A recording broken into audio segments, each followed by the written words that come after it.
میرے امام علی مقام لگام کھینچتے ہیں لیکن وہ آگے نہیں بڑھ رہا، اپنی گریڑی سے مارتے ہیں، وہ آگے نہیں بڑھ رہا۔ میرے امام علی مقام نے فرمایا اے ذوالجلال تجھے ہو کیا گیا ہے، تو آگے کیوں نہیں بڑھتا؟ لگام کھینچا لیکن نہیں بڑھ رہا ہے۔ میرے امام علی مقام ذوالجلال سے نیچے تشریف لائے، کیا دیکھتے ہیں کہ شہزادی سکینہ اپنے باہوں میں گھوڑے کے دونوں پیروں کو تھامے ہوئے کہتی ہے اے ذوالجلال اب تیرے بابا جان کو نہ لے جانا، جو بھی گیا وہ لوٹ کر نہیں آیا، مجھے میرے بابا جان کے سینے پر سر رکھ کر کے سونے کی عادت ہے، میرے بابا جان کو نہ لے جانا۔ میرے امام علی مقام اپنی شہزادی کو گود میں لیا، لاڑ کیا، پیار کیا، اپنی بہن زینب کے حوالے کرتے ہوئے فرماتے ہیں بہن زینب اب میری بیٹی کا تم خیال رکھنا، میری بیٹی کو عادت ہے کہ میرے سینے پر سر رکھ کر کے سویا کرتی ہے، اب تم اپنے سینے پر میری بیٹی کو سلا۔ یہ کہہ کر میدان کربلا میں تشریف لاتے ہیں اور یزیدیوں سے مخاطب ہو کر کے خطبہ ارشاد فرمایا کہ اے لوگوں تم میرے قتل کے پیاسے کیوں ہو، تم میرے خون کے پیاسے کیوں ہو، میری قتل پر آمادہ کیوں ہو؟ ارے کہ تم مجھے نہیں جانتے، میں رسول کا نوازا ہوں، میں علی کا بیٹا ہوں، میں فاطمہ کا لخت جگر ہوں، میں حسین ہوں، کیا تم مجھے نہیں جانتے؟ ارے میں نے تمہارا کیا بگاڑا ہے؟ کیا میں نے کسی کا کچھ بگاڑا ہے جو تم میرے خون پر آمادہ ہو گئے؟ تم نے میان سے اپنی تلواروں کو کھینچ لیا، تمہاری تلواروں کو پیاس بجھانے کے لیے میں نے خود کو دے دیا، تمہاری پیاس نہیں بجھی، میں علی اکبر کو دے دیا، پیاس نہیں بجھی، علی اصغر کو دے دیا، پیاس نہیں بجھی، امام قاسم کو دے دیا، پیاس نہیں بجھی۔ ارے تم اپنے تلواروں کو میان میں ڈال دو، کیونکہ علی اکبر کا قاتل مومن ہے، علی اصغر کا قاتل مومن ہے، امام قاسم کا قاتل مومن ہے، اور کا قاتل مومن ہے۔ میں تمہاری بخشش کروا دوں گا، میں تمہاری بخشش کروا سکتا ہوں، قاتل مومن کی بخشش تو ہو سکتی ہے۔ یاد رکھو تم میرے قتل کے لیے جلد نہ کرنا، میرا قتل کرو گے تو قاتل مومن نہیں کہلاؤ گے، قاتل دین کہلاؤ گے۔ قاتل مومن کی بخشش تو ہو سکتی ہے لیکن قاتل دین کی بخشش نہیں ہو سکتی۔ لیکن وہ یزیدی کتے ارے جو امام حسین کے خون کے پیاسے تھے وہ مان نہیں رہے تھے۔ امام علی مقام سے کہا کہ آپ جب شروع کیجئے، میرے امام علی مقام نے فرمایا مجھے چار مارتی ہے، مجھے چار مارتی ہے، میرے نانا جان سے شک آتی ہے۔ اگر میرے نانا جان نے مجھ سے سوال کر دیا کہ تم نے میری امت پر تلوار کیوں اٹھائی، میں کیا جواب دوں گا؟ میرے امام علی مقام کا وہ تنہا ہے، چاروں طرف سے تیر تلوار بھالے برس رہے تھے، 22,000 کے لشکر سے مقابلہ ہے۔ ارے وہ حیدر کرار کا چہرے نر جنہیں بھی تلوار لے کر جاتا یزیدیوں کو کنارے جہنم کر دیتا، ادھر جاتا تو سروں کے ڈھیر لگ جاتے۔ اب یزیدی فوج بحران ہے، حیران ہے، پریشان ہے کہ یہ تلوار کیسے روکے۔ ارے یہ تلوار ایک اکیلا حسین 22,000 کے لشکر پر بھاری پڑ گیا تو تاریخ بن جائے گی۔ اب اس تلوار کو روکنا پڑے گا۔ یہ تلوار کیسے روکے؟ ارے جو تلوار، وہ تلوار جس کو حر کی شہادت نہ روک سکی، وہ تلوار جس کو علی اکبر کی شہادت نہ روک سکی، وہ تلوار جس کو امام قاسم کا شباب اترتا ہوا نہیں روک سکا، وہ تلوار جس کو علی اصغر کی شہادت نہ روک سکی، وہ تلوار جس کو سکینہ کی پیاس نہ روک سکی، وہ تلوار جس کو خیمے جلتے ہوئے خیمے نہ روک سکے، وہ تلوار جس کو بیویوں کے سروں سے اترتی ہوئی چادریں نہ روک سکی، وہ تلوار جس کو بی بی زینب کی بے قراری نہ روک سکی۔ آخر وہ تلوار کو روکے کیسے؟ وہ اس فکر میں تھے کہ ابھی یہ تلوار روکے کیسے؟ اتنے میں وہ تلوار چلتے چلتے اچانک رک گئی۔ میرے امام علی مقام نے تلوار کو روک دیا، تلوار رک گئی۔ میں نے بارگاہ امام میں عرض کیا یا امام یہ 22,000 کا لشکر، یہ یزیدی کتے جو آپ کے خون کے پیاسے ہیں، آپ نے ان یزیدی کتوں میں اپنی تلوار کو کیوں روک دیا؟ میرے امام نے فرمایا کہ وقت ظہر ہے، وقت نماز ہو گئی۔ میرے امام علی مقام گھوڑے سے زمین پر تشریف لائے نماز کے لیے۔ ارے وہ وضو، وہ کیسا وضو تھا میرے امام، جسم سے خون 72 زخم میرے آقا امام عالی مقام کے جسم ہر پر خون بہ رہا ہے. میرے امام علی مقام میں نماز شروع فرمائی. یزیدی کتے دیکھ رہے ہیں کہ اگر قریب جائیں گے تو یہ حیدر کرار کا شیر نر ہے، یہ پھر سے ہم کو کاٹ دے گا. میرے امام علی مقام حالت سجدے میں تھے. اسی کو موقع غنیمت جانا یزیدی کتوں نے کسی کو غنیمت موقع جان کر شمر آگے بڑھا اور میرے امام علی مقام کے کھر پر چوری رکھ دی. میرے امام علی مقام سجدے میں اس نے گردن کاٹنا شروع کر دیا. میرے امام علی مقام کی گردن کٹ گئی. امام علی مقام جنت کو سدھارے. انا للہ و انا الیہ راجعون. اتنے میں رات ہو گئی، رات کا وقت تھا. بی بی زینب نے دیکھا کہ تمام اہل بیت بکھرے ہوئے ہیں. تمام اہل بیت کو ایک خیمے میں جمع فرما رہی تھی. اتنے میں شہزادی سکینہ نظر آئی. شہزادی سکینہ نظر نہیں آ رہی تھی. بی بی زینب اپنی بھتیجی کے تلاش میں ایک خیمے سے دوسرے خیمے کو جا رہی ہے. سکینہ نظر نہیں آ رہی ہے. ارے دوسرے سے تیسرے خیمے میں سکینہ نظر نہیں آ رہی. بی بی زینب نے کربلا کا رخ کر دیا. رات کا وقت تھا، اندھیرا چھایا ہوا تھا. کربلا میں ہزاروں لاشیں پڑی ہوئی ہے. میرے امام علی مقام کے لاش مبارک کے قریب پہنچی. رات کا اندھیرا تھا کہ دور سے دیکھا کہ ایک لاش مبارک کے سینے پر کچھ بنا ہوا نظر آیا. قریب جا کر دیکھی تو سکینہ تھی. سکینہ سر رکھ کر کے لیٹی ہوئی ہے. میرے امام علی مقام کے سینے پر شہزادی سکینہ سو رہی تھی. بی بی زینب قریب جا کر دیکھی، اپنے بھتیجے کو گود میں اٹھایا، لاڑ کیا، پوچھا کہ سکینہ تمہیں کیسے پتا چلا کہ یہی تمہارے بابا جان کا لاچھا ہے؟ ارے جسم پہ تو سر بھی موجود نہیں تھا. کتوں نے سر کو کاٹ کر جسم سے الگ کر دیا. میرے امام علی مقام کا جسم اثر تھا. شہزادی سکینہ کہتی ہے کہ میں اپنے بابا جان کی تلاش میں جب کربلا پہنچی تو میں اپنے بابا جان کو تلاش کر رہی تھی کہ مجھے آواز آئی، سکینہ یہاں آؤ، تمہارا بابا یہاں.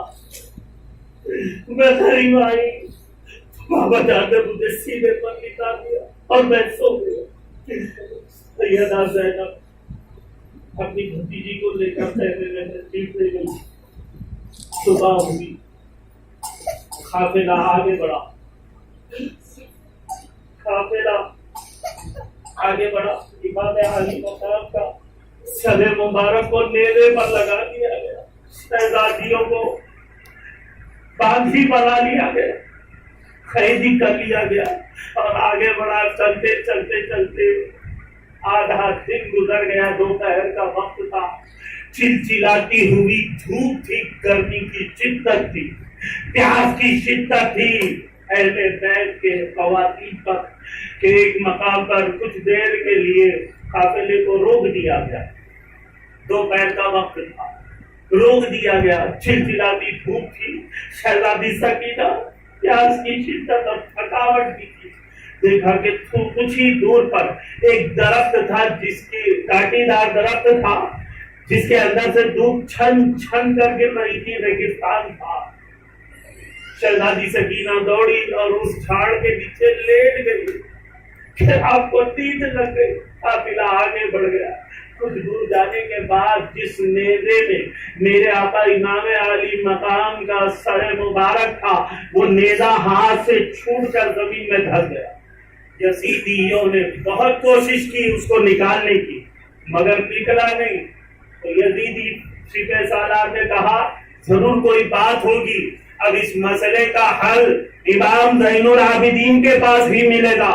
لوٹ کر آئے اور پوچھا کہ یا امام، یہ وجہ کیا ہے کہ آپ کے بابا جان کا جس نیزے پر سر ہے وہ زمین میں دھسا ہوا ہے اور وہ نکل نہیں رہا ہے؟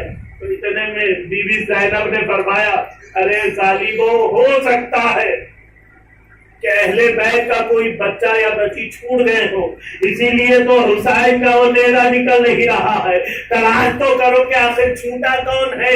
دیکھا تو تلاش کیا، شہزادی سکینہ نہیں نظر آئی۔ اتنے میں پھر وہ قافلے کو لوٹ پلٹایا گیا اس مقام تک جہاں پر شہزادی سکینہ کو نیند لگ گئی تھی۔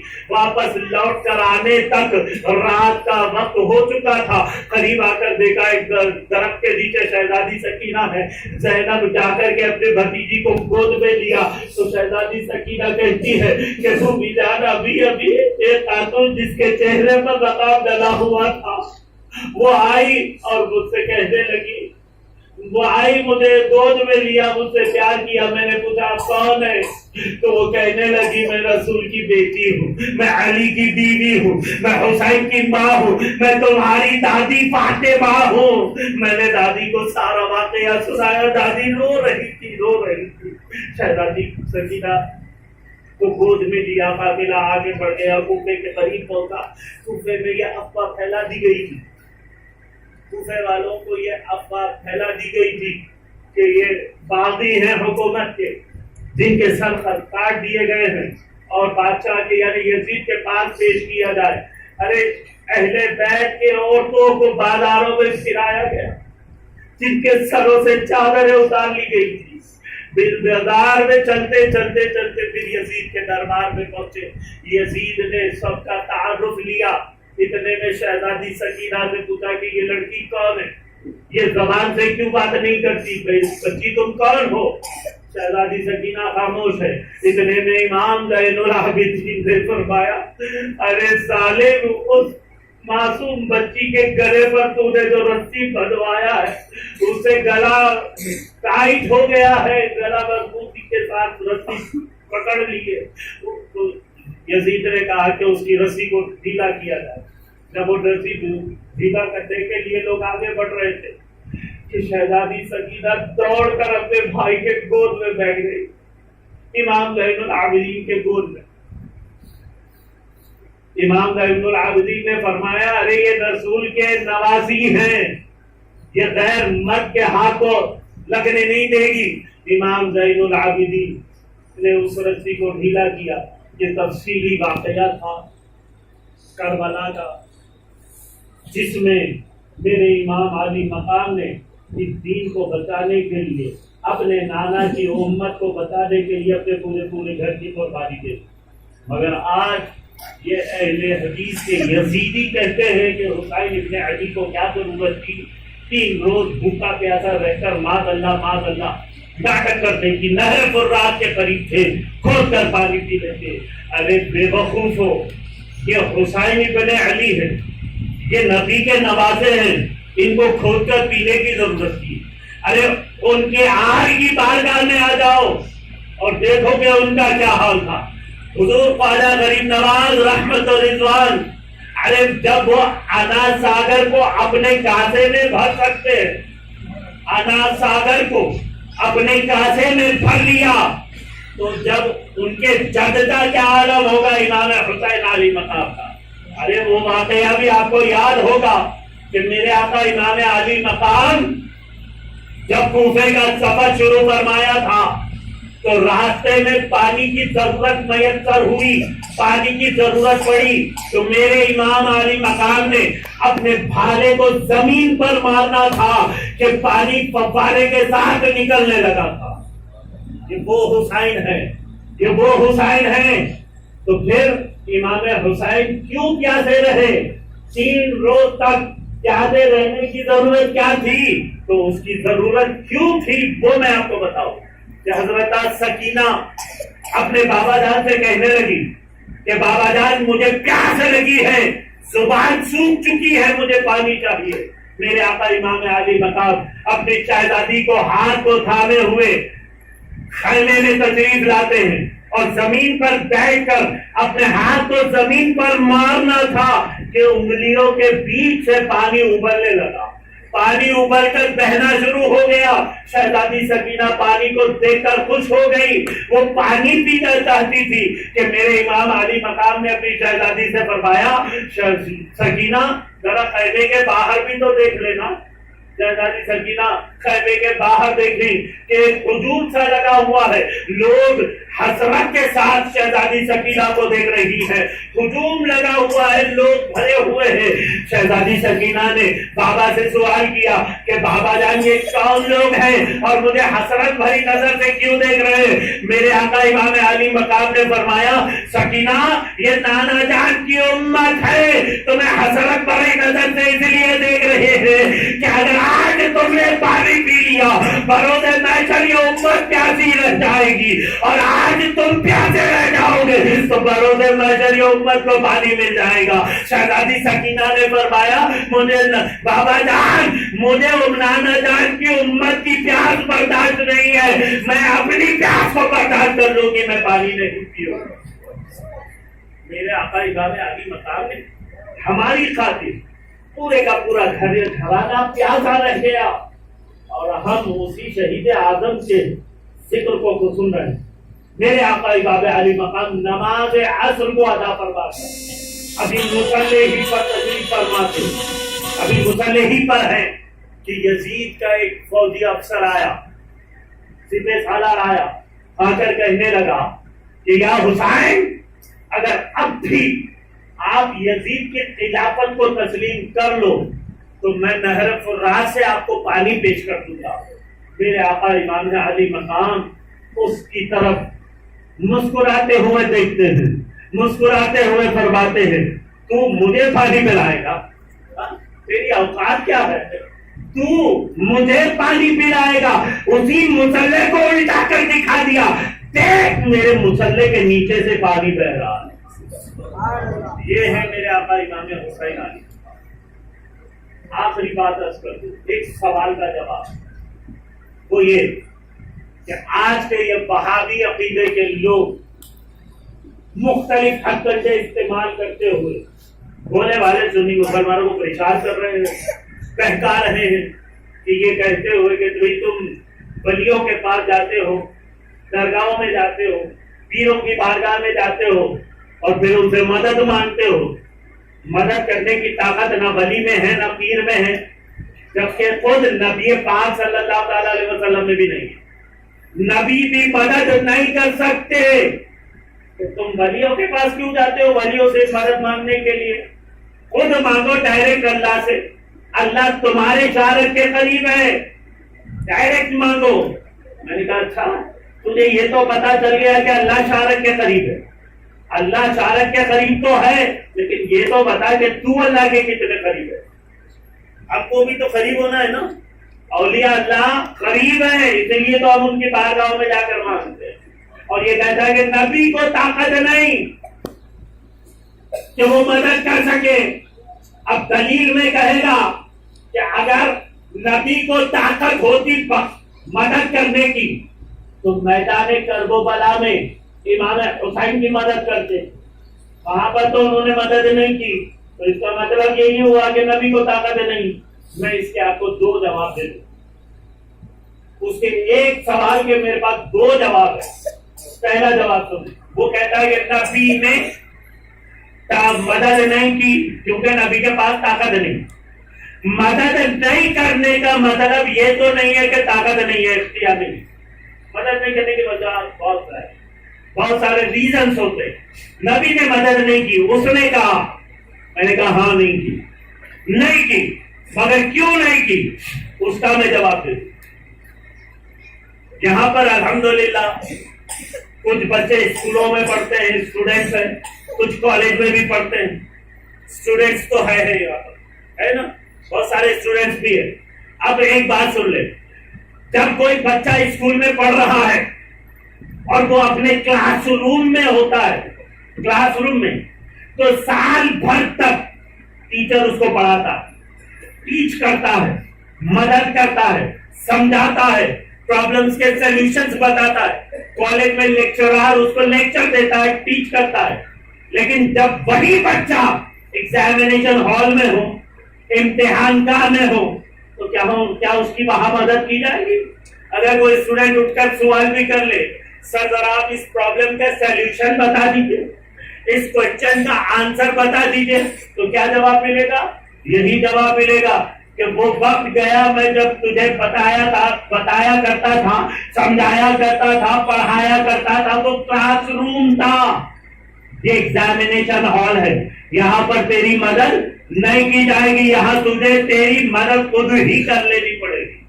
تو پتہ یہ چلا کہ ایگزامینیشن ہال میں مدد نہیں کی جاتی، تو میدان کرب و بلا میرے آقا امام حسین علی مقام کا ایگزامینیشن ہال تھا، امتحان گاہ تھی، اسی لیے تو وہاں میرے آقا نے مدد نہیں فرمائی، اسی لیے وہاں مدد نہیں ہوئی تھی۔ یہ ایک جواب ہے۔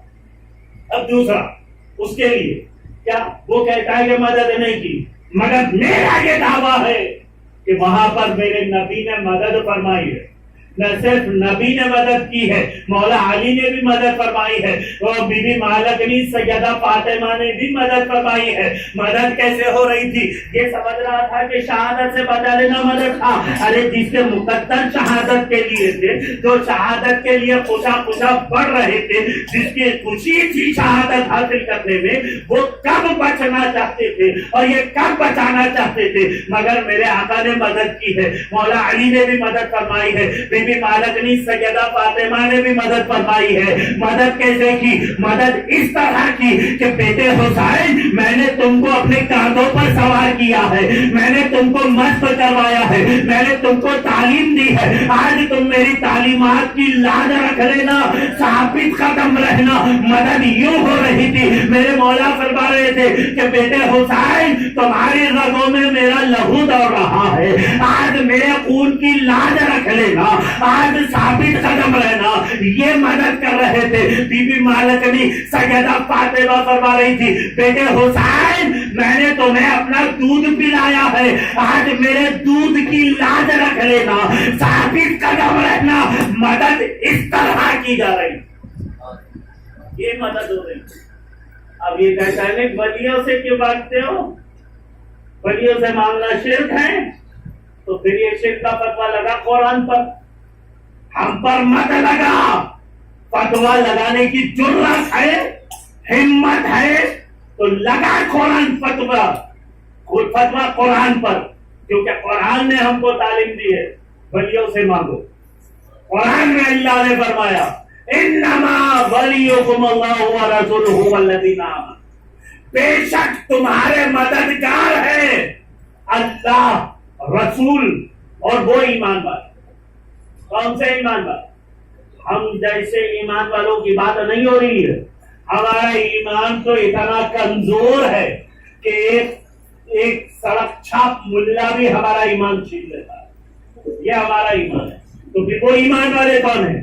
وہ ایمان والے ہیں غوث اعظم، وہ ایمان والے ہیں خواجہ اعظم، وہ ایمان والے ہیں بندہ نواز گیسو دراز، وہ ایمان والے ہیں بابا شرف الدین، وہ ایمان والے ہیں سیدی شاہ رضا۔